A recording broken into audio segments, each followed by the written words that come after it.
वीरता की कहानी भारत के इतिहास में बहुत सी है, लेकिन आल्हा और ऊदल की कहानी बहुत खास है।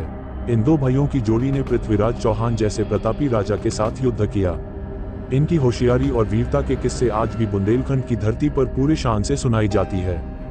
बच्चे आल्हा ऊदल की कहानी मात्र सुनने से जोश में आ जाते हैं। इस वीडियो में हम आपको बुंदेलखंड के इन वीरों की कहानी से रूबरू कराएंगे। आल्हा ऊदल कौन थे? भारत के इतिहास में एक से बढ़कर एक शूरवीरों की कहानियां दर्ज है, जिसमें से एक नाम बुंदेलखंड के वीरों आल्हा ऊदल का भी है। महाराणा प्रताप, छत्रपति शिवाजी से लेकर रानी लक्ष्मीबाई और आधुनिक समय में आजादी की लड़ाई में शामिल होने वाले भगत सिंह, सुभाष चंद्र बोस और रामप्रसाद बिस्मिल जैसे व्यक्तित्वों का नाम प्रमुख है।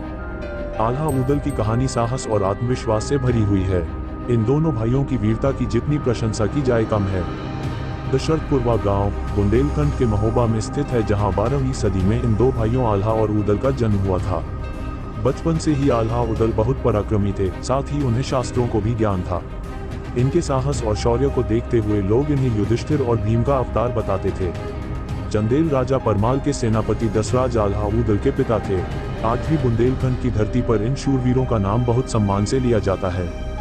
बुंदेलखंड के अलावा आल्हा ऊदल की कहानी दूसरे स्थानों पर भी बहुत मशहूर है, जिसमें कन्नौज, कानपुर आदि स्थानों का नाम प्रमुख है। बुंदेली संस्कृति से ताल्लुक रखने वाले लोग उनकी बहादुरी पर नाज करते हैं और शान से अपने बच्चों को उनके मार्ग पर चलने की शिक्षा देते हैं। आल्हा ऊदल का इतिहास क्या है? बुंदेलखंड की धरती पर आल्हा ऊदल का जन्म हुआ, जहां से उन्होंने अपने पराक्रम से पूरे भारत में नाम कमाया। कहते हैं कि आल्हा देवी माँ के बड़े भक्त थे और बचपन से उनकी पूजा करते आ रहे थे। इनकी भक्ति से प्रसन्न होकर मां ने उन्हें पराक्रम और अमरत्व का वरदान दिया था। अपने जीवन में दोनों भाइयों ने 52 से ज्यादा लड़ाइयां लड़ी, जिसमें हमेशा विजय रहे। उनकी बुद्धिमत्ता और बहादुरी को आज भी बुंदेली इतिहास में खूब याद किया जाता है। दोनों भाइयों के बीच प्यार और समन्वय ऐसा था कि मुसीबत आते ही दूसरा मदद के लिए दौड़ पड़ता। 12 सदी के एक कवि जगनिक की कविता में आल्हा खंड है, जिसमें दोनों भाई की वीरता के किस्से और कहानियों को शामिल किया गया है। साथ ही उनके द्वारा लड़ी गई 52 लड़ाइयों का भी जिक्र मिलता है। आल्हा ऊदल बहुत वीर योद्धा थे। उन्होंने अपना आखिरी युद्ध दिल्ली के शासक पृथ्वीराज चौहान के साथ किया था। इस युद्ध की परिणति ने आल्हा ऊदल का नाम इतिहास में अमर कर दिया, क्योंकि पृथ्वीराज जैसे बड़े राजा से टकराने में भी इन भाइयों ने संकोच नहीं किया। आल्हा ऊदल और पृथ्वीराज चौहान का युद्ध।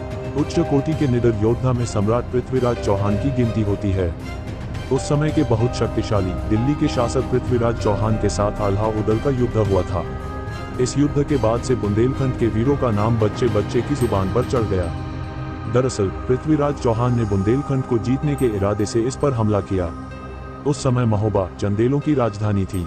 युद्ध के दौरान आल्हा के भाई ऊदल बैरागढ़ की लड़ाई में वीरगति को प्राप्त हो जाते हैं।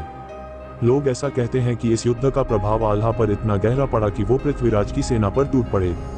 घमासान युद्ध के बाद पृथ्वीराज और आल्हा रणभूमि में एक दूसरे के सामने थे। देश सेवा और बदले की आग में धधकते आल्हा ने पृथ्वीराज जैसे बड़े राजा को हरा दिया था। हालांकि इस जीत के बावजूद आल्हा ने पृथ्वीराज चौहान को छोड़ दिया। कहते हैं कि आल्हा ने पृथ्वीराज को अपने गुरु गोरखनाथ के आदेशानुसार छोड़ा था। आल्हा ऊदल किस्से कहानियों में पृथ्वीराज से युद्ध के बाद आल्हा ने सब कुछ छोड़ छाड़ कर संन्यास ले लिया और मां शारदा की भक्ति में लीन हो गए।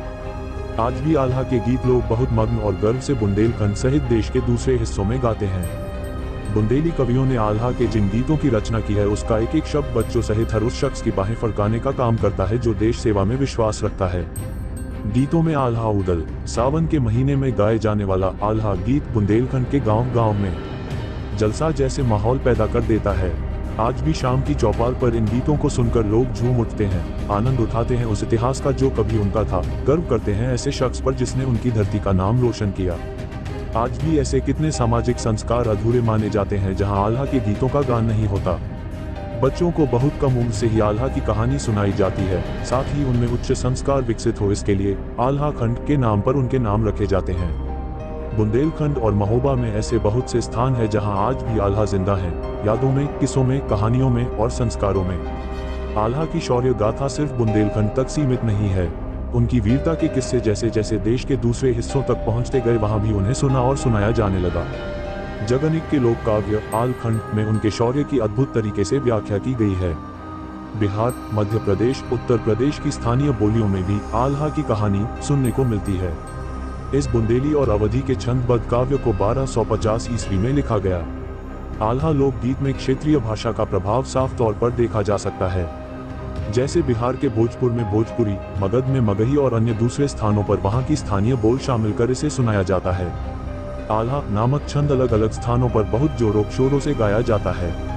आल्हा गायन सामूहिक अथवा व्यक्तिगत स्तर पर वर्षा ऋतु से शरद ऋतु तक गाया जाता है।